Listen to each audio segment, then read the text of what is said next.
Back to news. మంతా తుఫాన్ ప్రభావంతో ఉమ్మడి ప్రకాశం జిల్లాలోని తీర ప్రాంత మండలాల్లో అధికారులు హై అలర్ట్ ప్రకటించారు. కార్తీక మాసం సందర్భంగా సముద్ర స్నానాలను కూడా నిషేధించారు. పర్యాటకులు ఎవరూ అటువైపు రాకుండా పోలీసులు అడ్డుకుంటున్నారు. కట్టుదిట్టమైన భద్రతను ఏర్పాటు చేశారు. ఇక్కడ ఎలాంటి ఇబ్బందులు తలెత్తకుండా అన్ని చర్యలు చేపట్టినట్లు ఒంగోలు డీఎస్పీ శ్రీనివాసరావు తెలిపారు. కొత్తపట్నం సముద్ర తీరంలోని మత్స్యకారులను అలర్ట్ చేశారు. ఇలాంటి విపత్తులను ఎదుర్కొనేందుకు పోలీసు యంత్రాంగం సిద్ధంగా ఉందంటున్న ఒంగోలు డీఎస్పీ శ్రీనివాసరావుతో మా ప్రతినిధి సుధాకర్ ఫేస్ టు ఫేస్.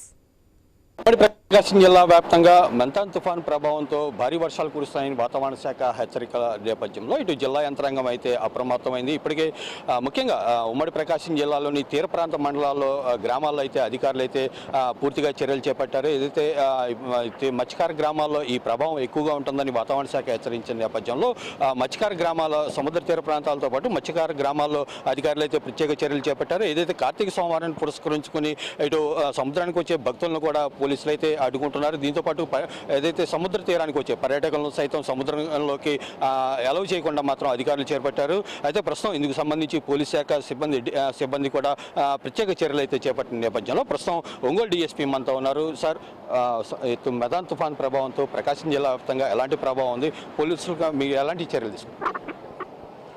అందరికీ నమస్కారం. జస్ట్ ఇప్పుడే చిన్నగా రైన్ స్టార్ట్ అవుతూ ఉంది. యాక్చువల్గా ఈరోజు మనకు కార్తీక మాసంలో వచ్చినటువంటి మొదటి సోమవారం. ఈ సందర్భంగా మనకు భక్తులందరూ ఎక్కువ సముద్ర స్నానాలకు వచ్చేటటువంటి అవకాశం ఉన్నందువలన మనకు తుఫాన్ హెచ్చరికల నేపథ్యంలో 2 రోజుల నుంచే అన్ని విలేజెస్లోనూ ప్లస్ ఒంగోలు టౌన్లో కూడాను మైకుల ద్వారా కూడా ప్రచారం చేయడం జరిగింది. అట్లాగనే ఎలక్ట్రానిక్ మీడియా, ప్రింట్ మీడియా ద్వారా కూడా అందరికీ విజ్ఞప్తి చేయడం జరిగింది. సముద్రాన్ని స్నానానికి ఎవరు రావద్దని చెప్పేసి మా అందరి మనల్ని మన్నించి భక్తులు కూడా ఈరోజు ఎవరు సముద్ర స్నానానికి అయితే రాలేదు. ఆ విధంగా కొంతమందిని మనం దీంట్లో ఈరోజు స్నానాలకు రాకుండా కొంతవరకు ప్రివెంట్ చేయగలిగాం. మనకు జిల్లాలో వచ్చేసి 4 మండలాలు, కోస్టల్ మండలాలు ఉన్నాయి. సింగరాయకొండ, తర్వాత టంగుటూరు, కొత్తపట్నం మరియు ఎంజిపాడు. రెవెన్యూ డిపార్ట్మెంట్ వైపు నుంచే కాకుండాను కూడా మనకు ప్రతి మండలానికి కూడా స్పెషల్ ఆఫీసర్స్గా కొంతమందిని నియమించడం జరిగింది ఎస్పీ గారు. సింగరాయకొండ, జరుగుమల్లికి వచ్చేసి సింగరాయకొండ, టంగుటూరుకు వచ్చేసి ఏఆర్ డిఎస్పీ శ్రీనివాసరావు గారు ఉంటారు. నేను ఇటు కొత్తపట్నం, ఒంగోలు మండలాలకు వచ్చేసి నేను అంటే ఎస్డిపిఓ ఒంగోలు, తర్వాత ఎంజిపాడు మండలానికి వచ్చేసి ఎస్డిపిఓ దర్శి. వీళ్ళు స్పెషల్ ఆఫీసర్స్గా ఉన్నాము. మేమైతే అన్ని విధాలుగాను ప్రిపేర్ అయ్యి ఉన్నాం. ప్రతి మండలంలో అన్నిట్లో కూడా కలిపి మనకు 30 వరకు హ్యాబిటేషన్స్లో సీ కోస్ట్కి దగ్గరగా ఉన్నటువంటి ఉన్నాయి. అందరితోటి కూడాను మాట్లాడటం జరిగింది. ఫిషర్మెన్ కమ్యూనిటీతో కూడా మాట్లాడటం జరిగింది. వాళ్ళు ఎవరిని కూడాను ఫిషింగ్కి వెళ్ళొద్దు అని చెప్పేసి అందరికీ విజ్ఞప్తి చేయటం జరిగింది. ఈ లో లయింగ్ ఏరియాస్లో కూడాను ఏదైనా ఉన్నట్లయితే ఒకవేళ ఎవాక్యుయేట్ చేసేదానికి రెవెన్యూ వాళ్ళ డిపార్ట్మెంటు, పోలీస్ డిపార్ట్మెంటు ఇద్దరం కలిసి జాయింట్ ఆపరేషన్ చేయడానికి కూడా ప్రిపేర్గా ఉన్నాము. మన కోస్టల్ ఏరియాలో ప్రతి ఒక్క విలేజ్లో కూడాను తుఫాన్ షెల్టర్స్ ఉన్నాయి. ఇన్ కేస్ ఫిషర్మెన్ కమ్యూనిటీ కానీ అదర్ కమ్యూనిటీ కానీ వాళ్ళ కనుక ఏదైనా ప్రాబ్లం ఉన్నట్లయితే వీళ్ళను ఆ తుఫాన్ షెల్టర్స్కు షిఫ్ట్ చేయటం జరుగుతుంది. ఒకవేళ హెవీ విండ్స్ కనుక ఉండి మనకి ఏదైనా ఎలక్ట్రికల్ పోల్స్ పడిపోవటము, లేదంటే ట్రీస్ పడిపోవటం ఇట్లాంటివి ఏదైనా జరిగితే అదర్ లైన్ డిపార్ట్మెంట్స్ తోటి కూడాను లైజన్ ఉంది. ఎలక్ట్రికల్ డిపార్ట్మెంట్ కానీ ఆర్ఎండ్బి కానీ వీళ్ళందరితోటి కూడాను. అట్లానే మేము కూడాను దానికి ఇమీడియట్గా రిమూవ్ చేయడానికి అవసరమైనటువంటి మెటీరియల్, వుడ్ కట్టింగ్ మెటీరియల్ కానీ అట్లాగనే రోప్స్ కానీ జేసీబీ కానీ ఇట్లాంటివన్నీ ప్రిపేర్డ్గా ఉంచుకొని ఉన్నాము.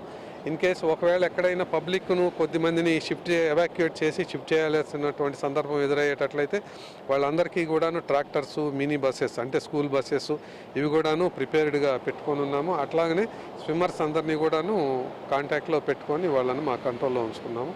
తుఫాను ప్రభావం 3 రోజుల పాటు ప్రకాశం జిల్లా వ్యాప్తంగా భారీ వర్షాలకు వస్తాయి. రెడ్ జోన్లో మన ప్రకాశం జిల్లా ఉంది. ఈ నేపథ్యంలో ఇప్పటికి సముద్రం కూడా అల్లకల్లంగా మారే నేపథ్యంలో ఇటు మత్స్యకారులకు ఎలాంటి భరోసాని ఇస్తున్నారు ఈ తుఫాను ప్రభావం?